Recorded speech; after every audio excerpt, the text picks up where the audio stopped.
There's a major development just crossing in the last hour or so in the battle over driverless cars in San Francisco.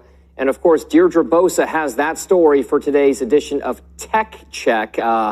This was the holy grail for me. If they could get this down, I could go to bed in New York and wake up in Washington, D.C. in my own car, but it's not going to happen anytime soon in California. Yeah, the companies will certainly tell you that there's major safety implications. This is, the next technological breakthrough, but we're still a ways from there. And today's major setback for Cruise. California's DMV has suspended Cruise's driverless taxis here in San Francisco, effective immediately. Now, the notice from the DMV says that the vehicles aren't safe for public operation and that Cruise has misrepresented information relating to safety. In a statement on X, formerly known as Twitter, Cruise says the DMV is investigating an incident involving a pedestrian that was caught under a vehicle. Cruise says that it shared information with several regulatory agencies and will continue to cooperate.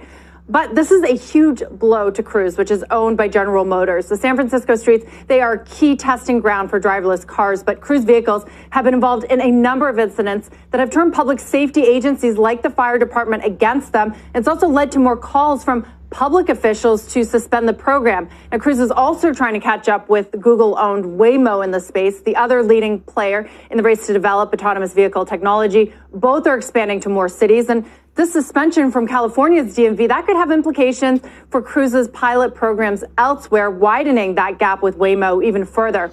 Now, we've been working on a larger piece about this topic here in San Francisco with our digital team. And I recently, just a few weeks ago, rode in a driverless Cruise and Waymo robo-taxis. Here is some footage from my Cruise ride.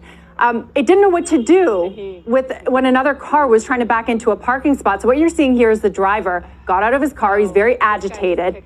He spat on the vehicle, and then he kicked it. The steering wheel, as you can see here, it moved, but the car didn't go anywhere. And this was, I got to say, guys, an incredibly stressful situation that made me as the rider feel like this wasn't really ready for prime time. Of course, I'm just one rider, and this program has been in operation for a few months now. But by contrast, guys, I also rode in a self-driving Waymo robo-taxi. It was a lot smoother and far less eventful, and that program is still on here in San Francisco.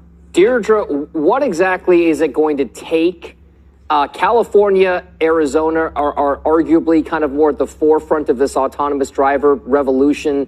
What is it going to take for these companies to demonstrate for regulators that these cars can actually be used in roadworthy situations?